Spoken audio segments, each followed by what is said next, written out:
Good morning, everyone. Hello, Anjali. Hello, Sonam. Thank you Anurag. all for thank you both. For being here. Very happy New Year to both of you and to everybody who's dialed in for this great webinar. I think as my son says, 2020 was a bit of a bad year because right after that comes 2021, and it proves that 2020 actually won. So that was the joke that my son was saying, and I said, no, no, no, no. We cannot have that happen at all.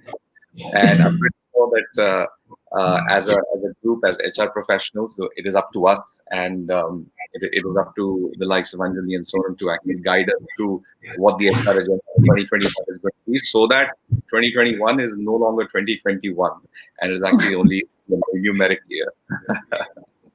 But no, I think last year has been quite a stupendous one. We all saw lots of upheaval, lots of back and forth happening. We went into a complete lockdown, then we came out of it. Some people came out, and then we got used to the whole remote way of working. Zoom, Teams, and all of these sorts of video conference platforms became the new normal. The most commonly heard term was, "Can you hear me?" or "Am I audible?" but I think hopefully now a bit of semblance will sort of come into 2021 with the vaccine around the corner and all of us waiting in line to get it. Quite happy about that, to be honest. But let me just quickly introduce our two guests here. So Anjali, she is the CHRO for Air Asia India, and while I've known Anjali for some time, she's arguably one of the most astute people as far as employee experience goes. She has always been right at the forefront. She's fought internally. She's fought with us. She's fought everybody to make sure that your employee experience has to be absolute, in the center. And she's done a great, great, great job with it. So thank you, Anjali, for being here. Really appreciate you taking the time out. Yeah. We also have Sonam Lama, and Sonam clearly comes from a business wherein I think there's been a lot of impact for Sonam because all the frontline sales force and her shops closing down, then opening up again. Then how do you actually sort of service and stuff? So she actually manages and she sort of manages the entire HR suite of that. And I have to commend. I'm pretty sure that Sonam was in a very, very tough spot throughout the last year. That how do I sort of get these guys out of the room, and now how do I get them back? How do I manage everybody?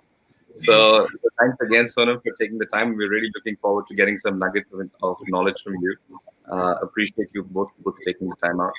But let me just sort of kick off this whole conversation. So we'll keep it fairly informal. We'll just have a brief conversation. Anybody who has any questions can please feel free to put them up in the chat. We'll try and answer them as soon as we can.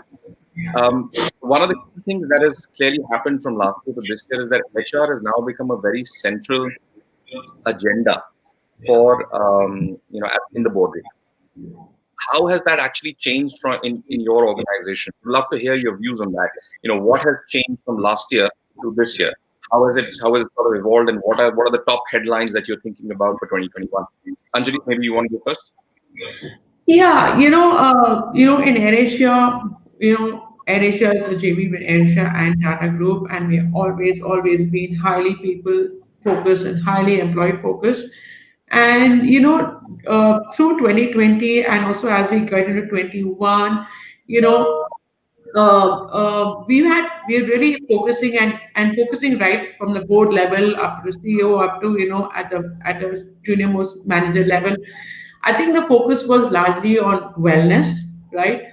And that focus started right at the start of the pandemic on 25th of March. So and that continues. So wellness continues to be a huge focus. The other thing which really was skilling, and again when the pandemic started and lockdown started, we realized we have a whole lot of people with us and who were really at home, and we really started really upping our focus on skilling and obviously using technology, and that also continues this year, and that's the other what we will conversation continue to have.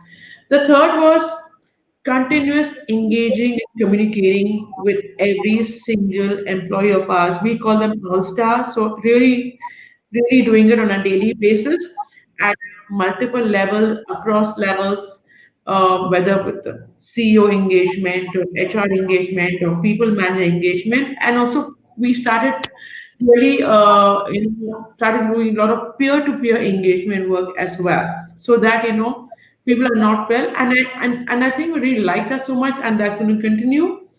As we get into 2021, we and obviously looking at what the new normal look like, and that's what we've been thinking since last year's. What's the workplace design, the overall workplace design? What is it going to look like? Flexible, not flexible, how much flexibility? Because human beings, we want to meet each other. So how do we really enable that? So really looking at a really overall workplace design and thinking about it a lot. And what will the overall new normal look like? Whether the airports is going to be high, with zero touch, check in the airport, and how do you really continue having your conversations? And so these are 4 5 areas we've been thinking about and continue to think about. And I think uh, from a people perspective, I think this is something which will really help us develop our business and really focus on our business as well. And that's a that all the points that you just mentioned are clearly boardroom agenda points, right? I mean, how Yeah, do you yeah. engage more? How do you sort of design the overall organization to be able to cater to a new type of a business reality that Yeah. exists, and so on and so forth. So how's it been for you all? All the points that are mentioned by Anjali are very, very relevant. How much of that has actually impacted you all? I think most of it. I think she covered a lot of points which definitely impacted. I'm sure that not only Cast 24 but most of the organizations. I think these were the top pointers that we were looking at. Wellness definitely being one of them. That it was very important for us to figure out how this change is going to impact our employees and how quickly can we get them to adapt. Not only give them the options but also make them kind of use those options, because a lot of them are not, they were not ready to accept the new change altogether. So slowly, be it an online gym class, I think my usability of the gym class increased over time, but initially it was quite difficult, and it had spikes, honestly. So Yeah. getting uh, aligned to the different way of working, I think that was the major agenda last year. Along with that, I think the most important agenda for Cars 24 at least last year was trust, building that, because looking at the surroundings and looking at how how every organization was working, and there were a lot of organizations who kind of reduced a lot of manpower last year. So I think there was a lot of uncertainty amongst most of the employees. I don't know how it worked in AirAsia, but in Cars 24. But at that time, I think building that trust that that the company is not going to let go of any employee, which we did not. At the same particular point of time, we had the cycle of appraisals. And with that, like, after having a deep conversation with my founders, we realized that no, we are going to give appraisals to people who performed, people who've done well, and we're going to follow the meritocratic value that we have, and we did that, and that's how we kind of built trust for them to kind of be ensured that it's okay at the same particular point in time coming back, like you mentioned, right? Once us, business started opening up and getting the retail employees to come on ground, and these guys are the main face for us, right? At that particular point of time when they were 100% not sure that if it's safe or not, people trusted us and came down and started working, and that was the biggest win for us also. And but that was the biggest agenda last year for us. Got it. Move, I think that's those are between the two of you. You sort of spoken a lot about multiple things, right? From engagement, trust building, wellness. How do you actually redesign the overall policies? Whether it's going to be performance led, what type of performances are actually valued and what are not. So thanks a lot for that. What is the headline for this year? If you were to sort of summarize yourselves, that look, we want to make sure that in this year, AirAsia or Cars 24 or that businesses this year should actually be looking at, what would that be for you? I think I for think us, sorry, go go ahead. ahead. And maybe you want to take that first. Yeah, so I think, for this year, wellness continues, and that continues to be an important part because we're still not out of the pandemic. Uh, and we have to keep making sure that every single person is engaged with and is well. So I'll take a minute and explain, like, right from last year, we used to we had created clusters of people, right, with a cluster manager and ensure that every employee was spoken to on every single day, right? that we continued for 6 8 months. And we used to get every cluster lead, updating a tracker. So the next day we could see a tracker saying that how many people were connected, how many people did not come to those calls. And every day we were connecting with them. And on everyday basis, because they're sitting at home doing nothing, we developed literally 5 to 6 hours of learning and engagement. So everybody had a learning agenda for that day, and they had an engagement agenda. So we used to have online yoga, online dancing. So we 4 hours of learning and 2 hours of engagement, and every single day.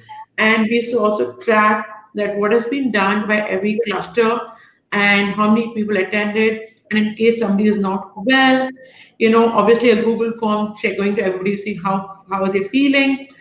So between engagement, learning, and wellness, everybody was tracked every single day, and also communication. So that also gave them a feeling that okay, they are still part of the organization, everything is fine.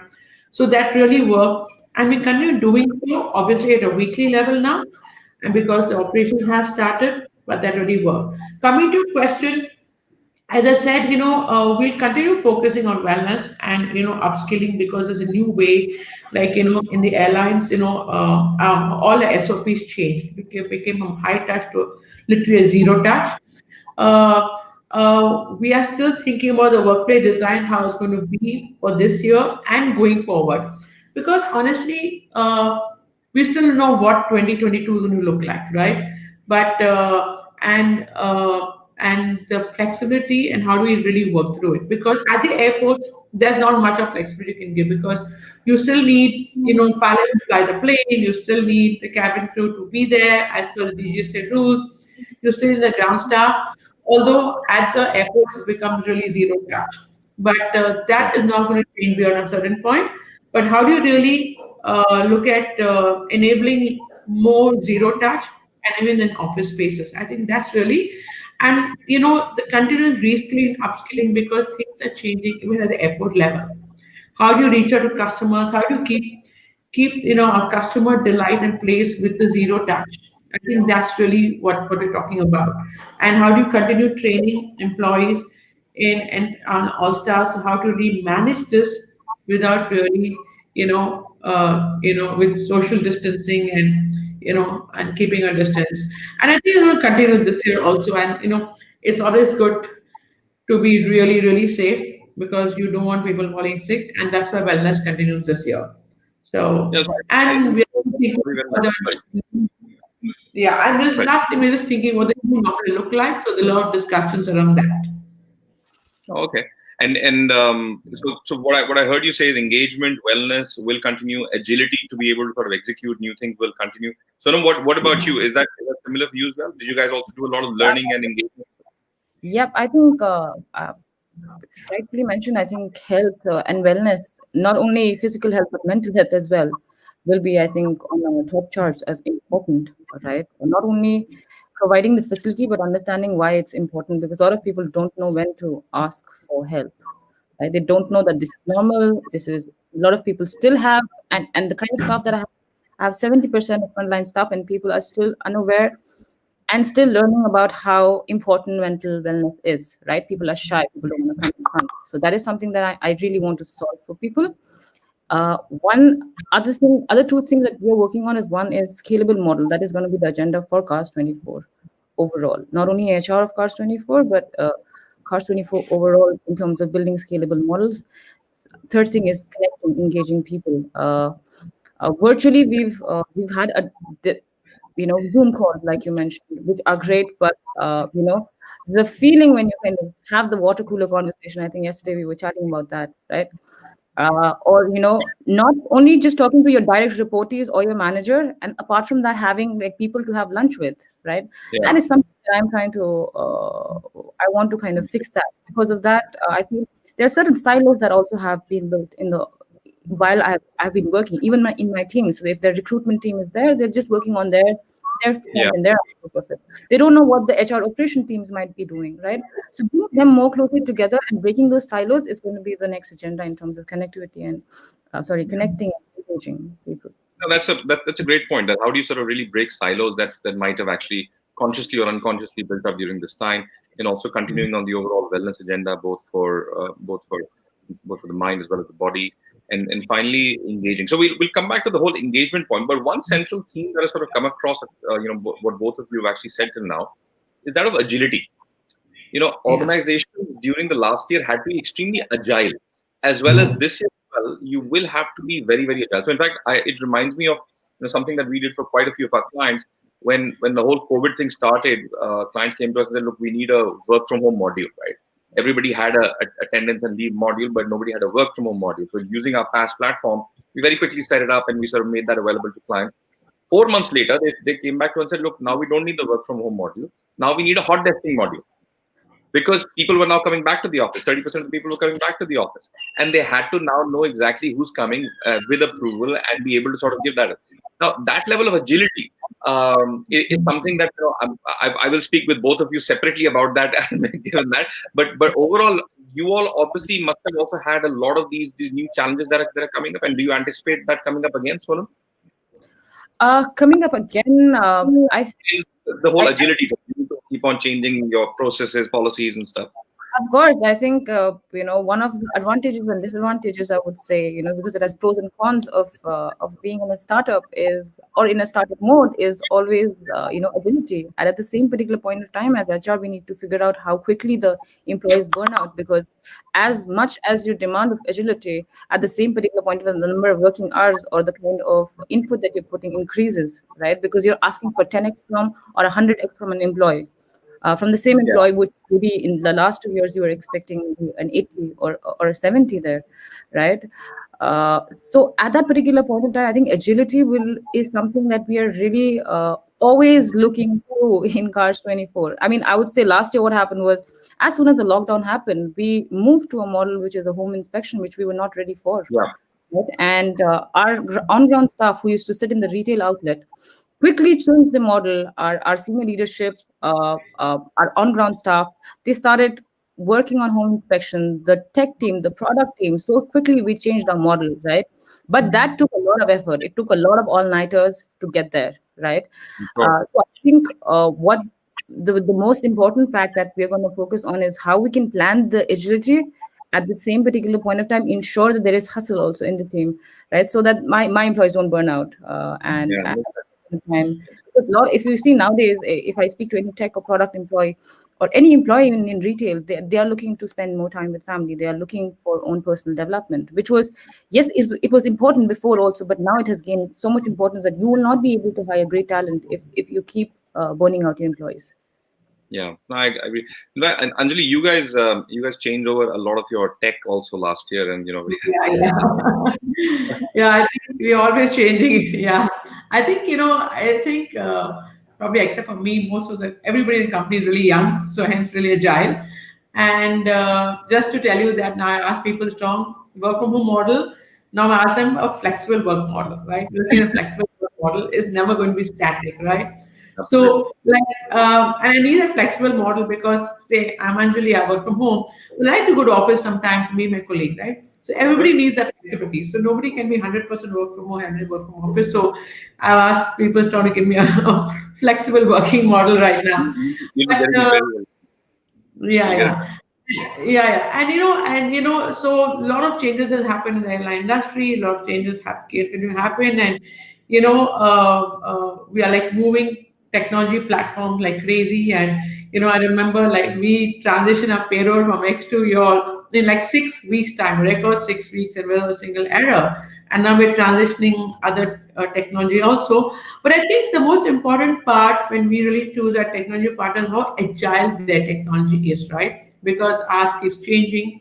And the other thing, because we have a very, very young group of people, like the cabin crew will be 1,200 pounds, and the pilots will be highly skilled, but they are not FMBA. So simplicity and agility are the two common things we're looking for, right? What about communication go? What about the experience they have should be super simple, super agile, and cater to different people. So again, the airlines you have also employees, right? You have pilots on one side, then you have cabin crew, then we have security people who are then airport are part of your organization because of security reasons, right? They're not outsourced. They are your employees. And on one side you have these and I am IT people sitting in office, do the planning, the network planning, and all. So you have different type of people working in airlines, and hence to really cater to each set of the groups, and I shouldn't forget the aircraft engineers, highly, they're more, from a background than the pilots, but very, very important set of people, right? And hence, because you cater to different sets of people who are very, very different from each other, uh, all our systems, processes, I think we ourselves should be very agile. The way we work with them, the way we deal with them, and the way we compensate them, and the way we assess them is very different, right? The way Yeah. you assess pilots is very different than the way you assess, say, HR. Yeah.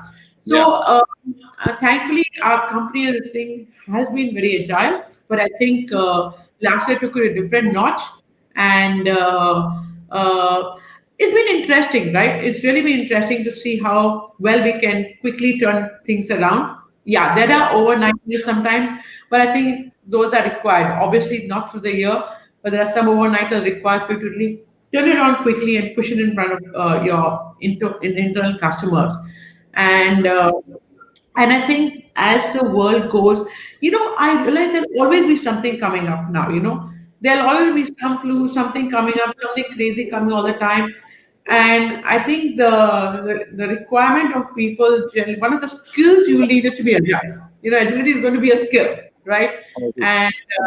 And that's something we all need to be at whatever age you are in.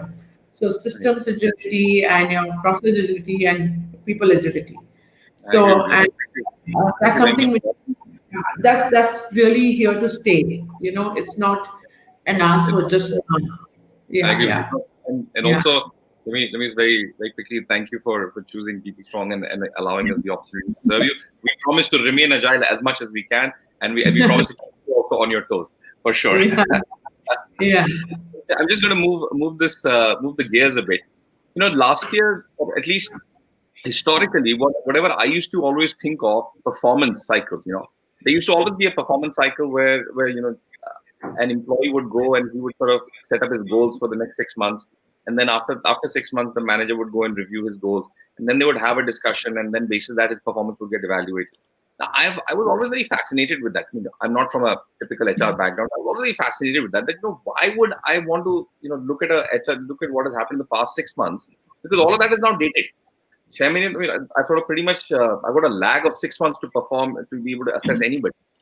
But with now, what we are seeing is a huge changeover to the whole OKR model.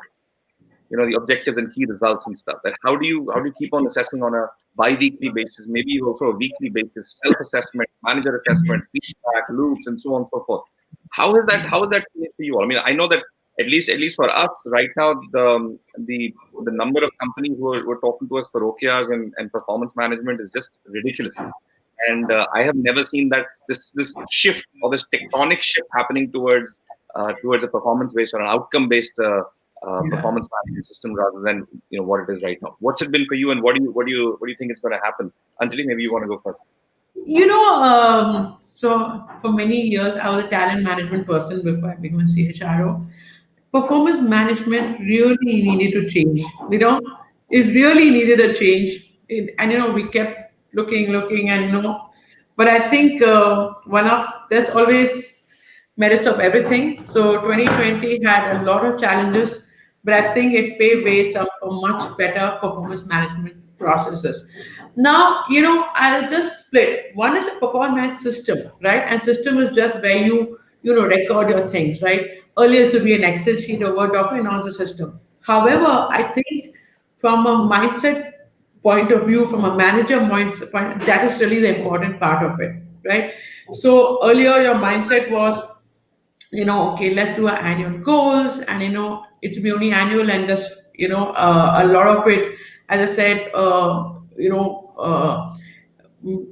in most of the Indian countries and most of the Eastern countries, we have something called place-time cultures, right? And and it was never very. It needed to be more objective than subjective, and we all are human beings, right? I'm not. I'm part of it, so we wanted to be more and more objective. forgetting the fact that we're in office and we're interacting a lot with each other. We were really not getting what we really wanted, right? So I worked a lot on performance management system. Now I think coming back to 2020, right? I think in some way there's a natural shift of mindset, right? Because now I'm sitting in a different place, you're sitting in a different place, and how do I really understand what's happening, what's the work is happening? So I think there was some sort of a natural change, at least in my organization, in my mind also, to really being outcome based, right? So for example, I really had this, I'm not going to meet my team at all. How do I do this? So I really started, you won't believe, I started something called everyday action review meeting, right? And I started 1 hour one, and I thought that in a month's time we'll make it half an hour and then 15 minutes, and let it be. And you won't believe it, Manrik, it's been now, like 10 months, 11 months. We still have it every day. My team wants to have it every day. And most of the days we are there for 45 minutes, 1 hour, discussing. It can be starting discuss how you're feeling, how the family feeling, what's the challenge and how's work, what have you completed, what's the challenge. It's amazing, right? Yeah. It's been very, very organic. And I had suggested to my entire all my colleagues to start the everyday action review, then weekly action review, monthly and quarterly. We're not on annual yet, and it's continuing as a natural process, right? And people want to be there. So I'm so surprised. Even this morning, right? I cut it to half an hour because we had our session. They said, "Oh, okay, we'll meet in the evening again." So it's being moved naturally and is really outcome based because sitting in different places, you know what's happening. Let's see, what are the outcomes? What we do by when? What are the problems? So now that is now we've transitioned that into a technology that's a continuous performance management process, right? Which includes recognizing. So the good part is even the small things we're doing well, we're recognizing more because earlier we never to do enough, I think. Yeah. And if something is not happening well, you are just pulling that person up or giving obviously more serious, putting a performance improvement process in place.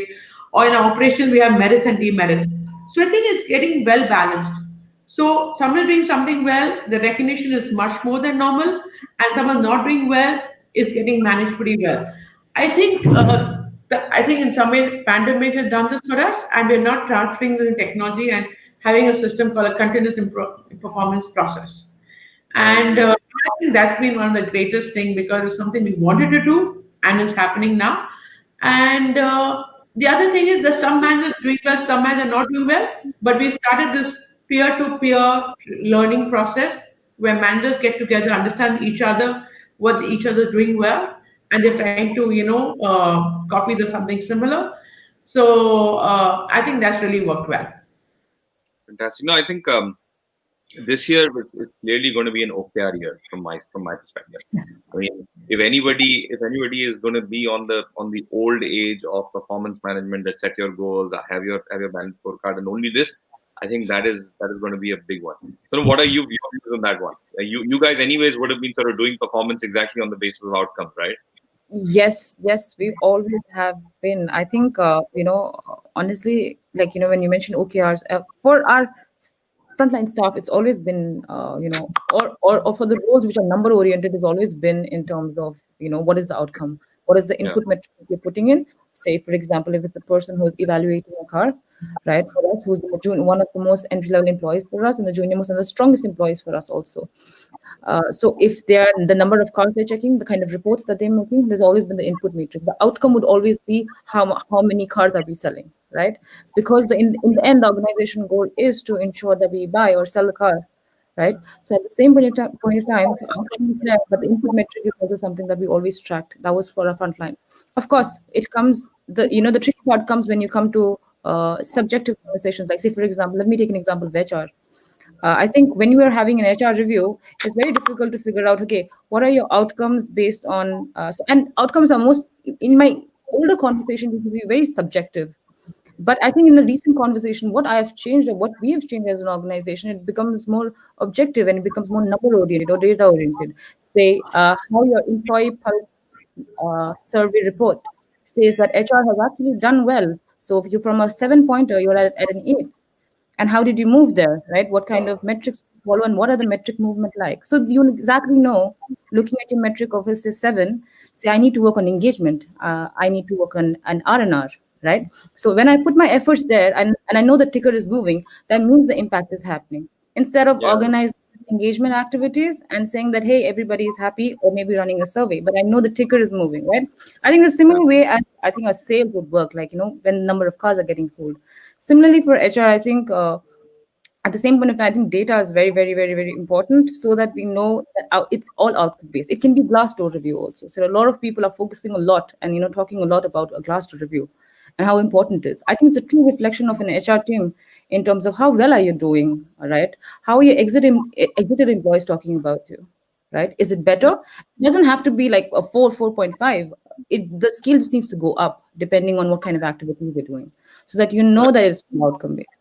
I agree with you. In fact, you mentioned the whole pulse survey and stuff. The number of companies who've come back to us and said, "Look, we want to now take your ESAT survey module," has been record breaking. And I was like, what did COVID do for you to want to understand how satisfied are your employees? I mean, why weren't you doing it earlier? But now everybody wants to have their ESAT survey inside their performance module, and they want to run it on a quarterly basis to figure out where is the issue, what is that lacking, what is not lacking. And I think that's been the silver lining, to be honest, at least in my mind, of COVID, that from an internal systems perspective, we become much more performance oriented, much more employee centric. Otherwise, typically what we had seen earlier was that people would be much more inward focused. I'm doing my recruiting, I'm doing my talent management, I've run my performance goals, and so what is the question? But there's an interesting question that's come in from Swastika about talent management, and which is really about what is the change in talent requirements other than behavioral aspects with respect to agility and resilience that we're actually looking about. And before I ask either one of you to sort of talk about this specific, the reason why I picked up this specific question is because it's been a very central point of discussion internally within our core team as well. Now as organizations have grown, they have moved beyond the basic of HRIS, of a performance system, of a recruiting system. Now, what everybody wants is a whole thread that will sort of go across the entire organization.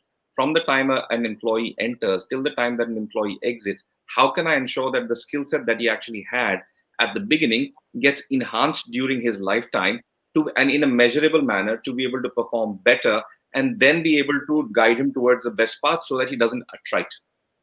Now, this is, at least I had interviewed personally about 20 odd CHROs, and almost all of them said, look, this is going to be our next step. But I'd love to hear your views on that. Sonam, let's start with you. What are your views, especially given the type of workforce that you work with? It's a very iterative workforce, right? I mean, it's a very fast churning workforce. What are your views on that? I think I think it's more of customizing in terms of requirement, honestly. So let me give you an example. We've just started online. Our focus basically is on to ensure like a person, say Anjali wants to buy a used car online, right? So she just needs to go to an app and select the car, just like she would select maybe a Zara top or any other top, say online on Myntra, right? And it would come home, and you can wear it, you can try it, and if you don't like it, you can return it in 7 days, right? So that's what we're moving into. And what we were before in terms of was that people come into the retail outlet, right, and they look at car, or they sell the car, right, or they get in touch with our customer experience team, or they get in touch with our sales team, where they kind of say that, okay, I want to sell this car, and this is the car that I've seen in your website, right? So we don't avoid all of those, right? So the skill changes there, because one is how you're dealing with a customer when he's coming to the store and everything, and then how you have a follow-up conversation with him after that he's already selected a car, and maybe he's about to submit or not about to submit or about to buy the car or not. So the skill changes, and that's what we're doing. Like I think Anjali also spoke about, like online training, and online training has been really important. I think the face of the entire learning and development has changed, right? And that comes with struggles, because depending on the kind of demographic you are training, right, how good are they with the mobile app. It's not only about creating a content and putting it online, but I think it's more making it an interactive content where we also understand if the person is receptive towards it also. Because I've seen a lot of employees just skipping, or like leaving it on and then going and doing something else and then coming back and completing the module. So I've not trained anybody actually. So that's just a check mark, right? I think in that aspect, I think we have been customizing depending on what the requirement is for the next year forecast 24 for each and every vertical. And looking at, say, for example, again, I'll come back to HR because it's more of an HR Yeah. conversation. uh, HR, I think what I've been training my team, and I've been sending them, invites and links, and giving them Coursera accounts and Udemy accounts on, is data. I think HR needs to definitely be stronger on data. I think we've been talking it about from years, but if you see and if you talk to people, I think we're the weakest. At least in my team, I think I won't say the weakest, but I think we need to really improve on the data front. How can we use that data, right? And how can Yeah. we help business to with that data and with that analysis that we have, right? So I Yeah. think one thing that HR need to definitely work on as a skill for the next 2021 is getting It's to know requiring data skills. how to use data. Absolutely. Anjali, what about you? What are your views on this whole new world of talent management? I mean, it's going to change for sure. Yeah, on talent management, one of the things I've realized that, they just, and all my life I've been pushing learning to people, right? But I just tried a different way. We have developed competencies, right, per role, and we really tighten those competencies per role with the help of various departmental heads. And what we've done is now we've communicated. Okay, now I'm a cabin crew. I've communicated to her that, hey, these are competencies you need, at your level, and these are competencies you need at the next level and to grow. Right? Everybody has that now. We're pushing as we speak. That's what we're doing right now. And now we say, okay, how do I get? And obviously, we made it a point to make it the language really, really, really simple, so that even a 12th standard pass person can understand what we're saying. So it's zero jargons. So every ground staff, every engineering person, every cabin crew, everybody, finance, we are pushing their list of competencies required to do your current role very well, and the competency required to do your next role very well. And then they're saying, okay, now how do you want to develop and grow, right? And to develop yourself better in this current role, right? These are the trainings we work on, and the next role these are training we work on. And there has to be a pull process. It's always going to be a push. And I realize that when you keep pushing learning, people might just do it and as a tick in the box, right? But how to really get them internalize it and develop the skills, not just learning. It's not just learning. So my famous quote is, I learned French for 5 years, but I cannot speak French yet, right? Because I did not practice it. So just pushing learning is not going to help an organization at all, right? It's really skill building, which is really important, right? And how do you really build a skill? Is obviously there needs some amount of learning, and there's some about how do you really practice it, discussions, and let's say discussions peer to peer. What we've started is, based on these competencies, we've created within the department itself certified airshare trainers. So if I'm a cabin crew, right, some of them put their hands up to become certified trainers, and then what they do is they help impart training or push learning to their peers. So it's a peer-to-peer learning model we've developed. We started cabin crew. It really worked very well. And because, for example, we had to really develop the skills in order for them to be better with our guests, to improve our net promoter score, which is tracked every month, every day. We did the experiment, and instead of Anjali or some HR or some consultant telling a cabin crew what to do when she's sitting in an aircraft, because she'll turn around and say, you have no clue what my job is, right? How can you sit in a glass house and tell me what to do? Yeah. So we work with the cabin crew itself, and they are delivering the training. And when we train them, they give you the actual problem on the ground. What is the problem they face inside the cabin, inside the aircraft? So then these, with their help, we tighten the learning process, and then they are the ones either delivering a training through a Zoom link or WebEx link, Or they're also pushing, they are helping you select the learning modules on Coursera or anywhere, saying this will really help and pushing the learning. So our cabin crew, when they get it from their own peers, I'm telling you the response was brilliant. Your NPS had really gone up, and we got a lot of accolades from our CEO and from the Tata group also. Uh, it worked so well. So we had the grounds in various department asking for the same. So the That's whole competency model telling people what they need to do well in their current job, what they need, and then leaving it up to them and pushing the learning through their peers, right? And they get trained through somebody else. And the response we got through peer-to-peer learning has been fabulous. There's no way somebody in HR or outside could have gone and got the same outcome what their peer has done. That's really worked. So I think going forward, this whole keep looking at competencies, keep enhancing from developing further with competency also needs to be changed. Keep doing that and keep using, peer-to-peer learning, which is really the best, right? yeah, And absolutely. nothing can beat peer-to-peer learning process, because that's the best way to do. They're definitely That's going to learn from peers that learning from, an HR who's an outsider or an outside consultant. yeah, I It agree with you. really is Totally. that. So Like, I'm going to continue. yeah, no, I agree with you on that, and I think that's a very very good model to have, which is really train the Yeah, trainer, a trainer, and that should be a peer of the remainder guys and do that. In fact, yeah, we yeah, have we at People Strong now sort of working on a module, not working on a module, we've actually already piloted it, wherein we've linked up performance to learning and put learning. ML on top of it. So effectively, what happens is that if let's say one guy is doing very well and he's Yeah, your peer, then the performance module will automatically see what all has he done in the past yeah. and will automatically pick up the learnings that he has done or the training that he has done and recommend that to others so that the I managers just themselves don't need to manage that. I'll just add one more point is the skill development. So the outcome of the learning. So when you say Correct. performance outcome based, even the learning has been outcome based. So in an outcome, did he do a presentation skill? Did he do a better presentation?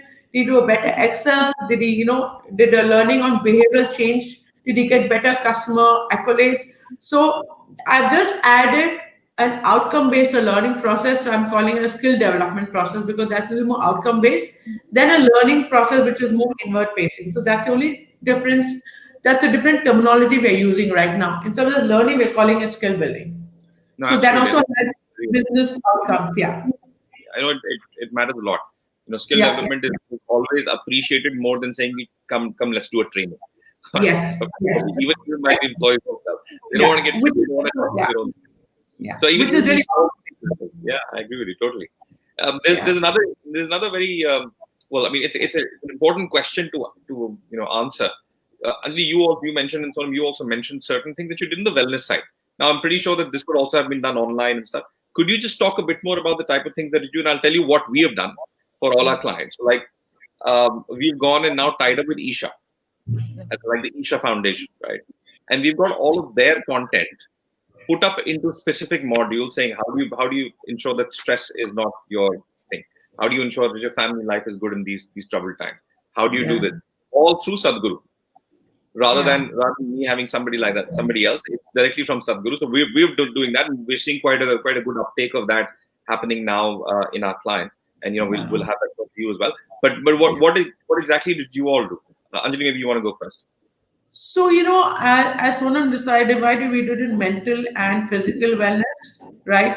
And I think in Indian, I mean, like we asked me, we don't do enough for ourselves, right? For example, I realized just this month that I've not gone for my thyroid test for like 2 years. I've not been to a dentist for 3 years. So we tend to ignore, and I'm not sure it's the Indian psyche, but we all tend to ignore, and we don't even want to talk on mental health. So a couple of things we've done, starting with mental health is a tough area to be in, especially Indian psyche, because in the Western world, people go and visit, psychologists at a drop of the hat. So again, we tried doing, mental health counseling, etc. It wasn't going anywhere. Then somebody in the company had a brilliant idea saying that you are doing peer-to-peer training. Why don't you try peer-to-peer counseling? So it's interesting. We got about 20, 25 people in the company trained, at a basic level of peer counseling, right? And obviously we use our AI chat box. So every day to ask Anjali, how are you feeling today? Are you feeling fine? Not fine? Do you want any support? Stuff like that. And we got, happy to say, about 100 people saying we need some support, right? And then they were allocated to one of these 25 peer-to-peer counselors, right? And 95% of them, could help manage their peers and, talk it out, speak to them. Like somebody was from Malaysia, wanted to go back to Malaysia so badly, so stuff like that. About two or three people needed some more intense sessions, and then we refer them to a fully trained outside counselor, right? So, but I'm happy to say, out of the 100 people, 102 or something like that, 97, 98 people were happy talking to peers about the problems and whatever they had, and it was solved. So again, and this, I was quite skeptical of peer-to-peer counseling, I must tell you. But I said, let's try, and we made sure these people get trained very well. And I'm so happy to say how well it worked, and people are quite happy about it. So that If continues, right? How if I may ask, if I may ask just one question, and maybe this is for the benefit of the entire organization. This is a brilliant initiative. Firstly, yeah, what you yeah, yeah, peer to yeah. peer thing, it's Very something. skeptical, but it worked. Yeah, It did work. So let's just leave yeah, it at that. But yeah. now from the training that you got imparted to these folks, these 25 odd folks. What was that training? It was through a certified counselor. They train them on basics, Okay. listening, basically listening skills. You don't have to say much. You just listen to them, and if they want an addition, like somebody wanted to fly to so and so place because they're feeling alone, and somebody wanted to talk to everybody. So it most of it was so basic. It was amazing, right? Some of them, one or two, had needed more help, and then we really got them professional counselors. So I think largely the training was on listening skills, right? How do you listen? How do you appreciate your empathy just by saying, simple words? So that really worked very well. So that was on mental. On physical wellness, we didn't subscribe to any specific, like I love Sadhguru now, but because of various other reasons. But including obviously that health checkup, and and COVID tests, etc. And those we did, but we had regular doctors, different type of doctors coming on, on our employee communication platform and talking about various of health, the yoga sessions. There were huge, I mean, literally thrice a week we had wellness sessions, right? Focus on what sort of food you're eating, how you're managing, maintaining your health, and so a plethora of it. And it's never enough, focus on health is never enough.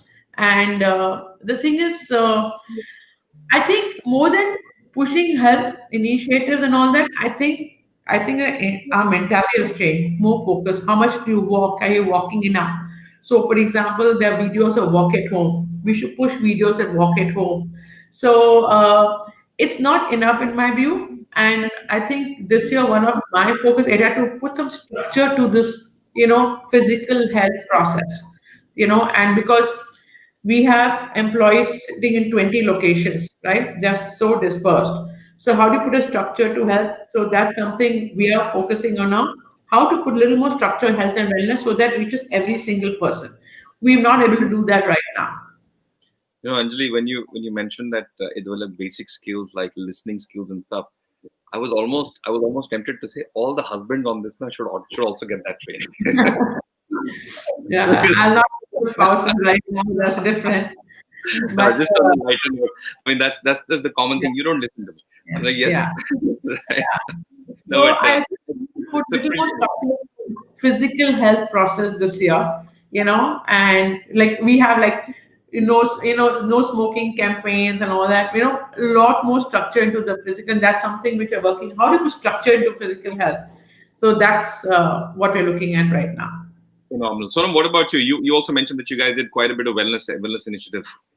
Yes, yes, we did. I think starting from for mental wellness, we have tied up with this agency called Santulan, and I understand. I really, really like the initiative which Anjali mentioned, but at the same time, What I've noticed is people don't want to talk to people that they know because they feel that they might be judged, they might tell other people, right? And that's the reason why we've got a third party agency who keeps the client information confidential, so you can not only use it for yourself but also their two members of the family, because we realize that mental wellness is a lot about your surroundings. And if you feel that somebody from your family is also mentally stressed, right, that is something that you can also opt for at that particular point of time. And even currently, we encourage our employees not only for them but for their families also. Yes, the number of people using it has considerably increased actually, from the time. And it was not after COVID that we kind of started. This was started, I think, way back, I think 2 years back, that we had tied up with this organization called Santulan. But that time the usage was like nothing. There was minimal, like one or two people, kind of using it. But then after a point of time, we have a humongous trend of people actually dialing up and speaking to the specialized doctors for them and their family. I think that has been tremendous. Apart from that, I think it's a lot of awareness campaigns that we do for mental wellness, because I think the first thing that we keep giving information about is that you need to do it for yourself. Nobody can push it for you, right? There are things to help you here, but till the time you don't take an initiative, then there's nobody who can help you. So that kind of information, it can be posters, it can be articles and links, is something that we keep sharing on this messenger that we have called Slack. We use Slack, and I think it keeps us very well connected. And that's what we're doing in terms of mental wellness. And of course, the agency itself drives a lot of sessions which are group sessions, but I think people are more focused on individual sessions here. Same particular point of time, I think physical health, in terms of, because of working from home, I think there's a lot of time that we spend on the laptop. So we provided the screen guard so that you don't stress your eye too much. We provided the laptop stand, table chair for whoever required, because there are a lot of people who have bachelors in our organization, right? Who might just be working, staying in a PG. So whoever required table and chairs also is something that we provided. Dongles at that particular point of time, at this for better working. And I think that was the main focus, was on physical health. Apart from that, of course, we also had a dietitian session for people, because there are a lot of people, including me. I gained a lot of weight in the lockdown period. And currently also we have dietitians, or this thing called doctor online, right? And they can help us in terms of figure out a diet chart, our plan. The best thing which have worked out for the entire organization, which we actually did it together, was a walkathon that we kind of organized, right? And like you mentioned, we were tracking steps. And we had used this app. I simply can't remember the name of the app right now, but we used this app for tracking steps for the entire organization. So they had to team up. So it could be a team from south, it could be a team from north, and they kind of compete in terms of number of steps that they had. And it was a big hit. And there were a lot of people who participated. And the best thing, I think, the most important thing about health you need to understand is, I think there are a lot of people who don't know, have much information about it. And secondly, a lot of people need push. So we've added people into groups, right? So there is a group where some of my leaders are, some of my mid senior people are, who go for running, right? And once I connected these people, I realized there are more and more of them, and it's easier for them to kind of get used to this habit once they're part of the group, because the group pushes them.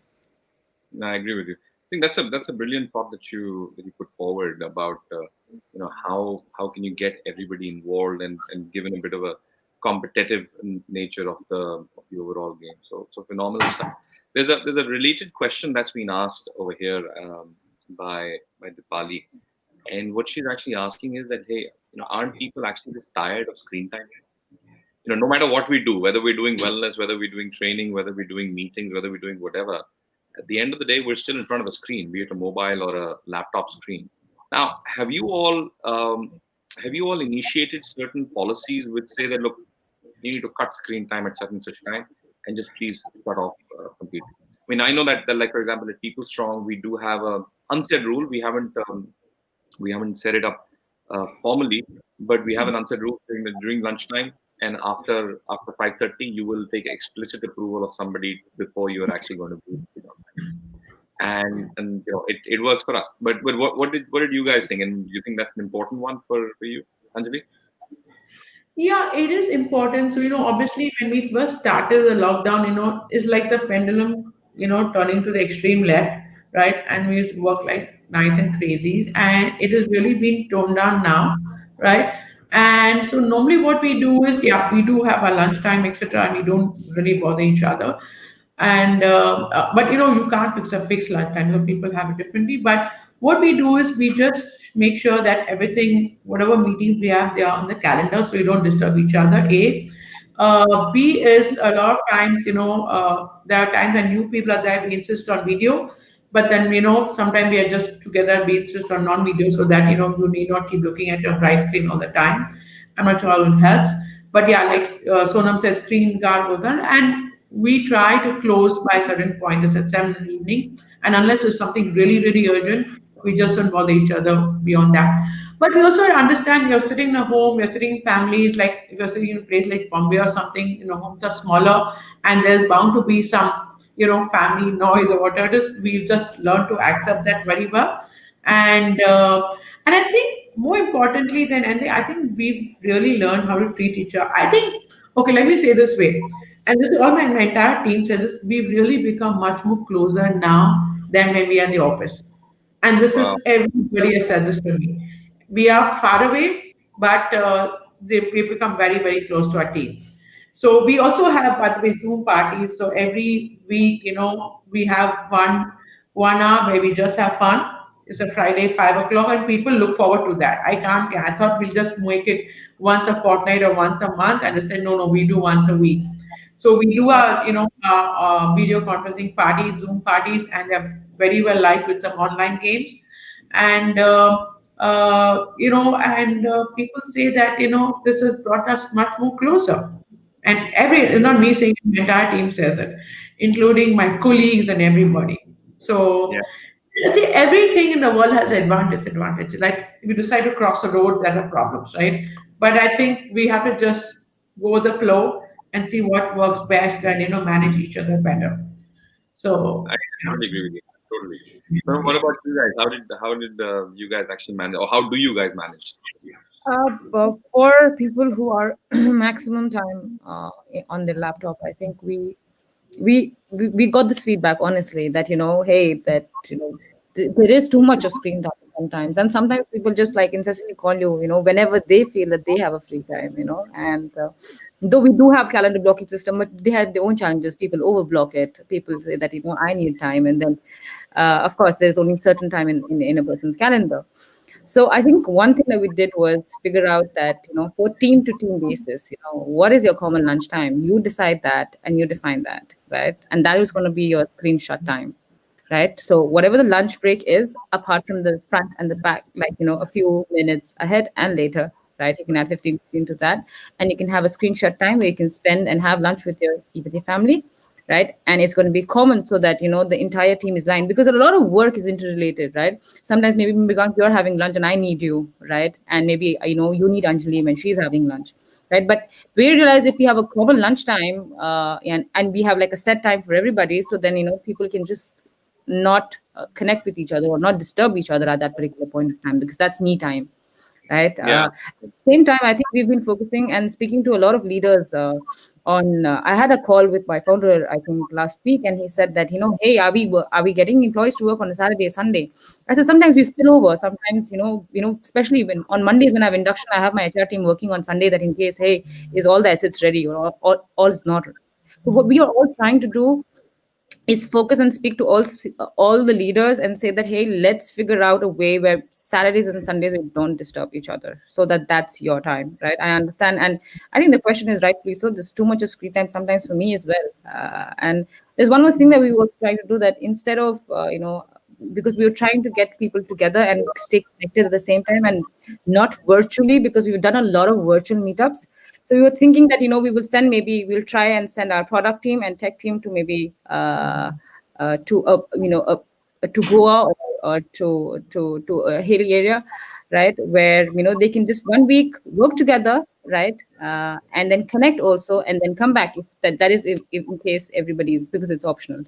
in case it works. And this is something that new that we are going to try to first to break silos, second to ensure that everybody's not only virtually meeting but also can meet up, because we recently had a data science meet because people want to kind of see each other also nowadays, right? I think there are more people who are writing to us that, "Hey, when are you opening office, Onam?" So No, I'm gonna tell my HR to start following your lead on this one. Send the sales team away, send the growth team away to Haley's and have some fun. So yeah, no, I I think think people doing that. it should be. I think it's a great thing as long as you have great internet and sturdy laptops and a place to sit. You can be working from anywhere across the globe right now. I'm totally for it.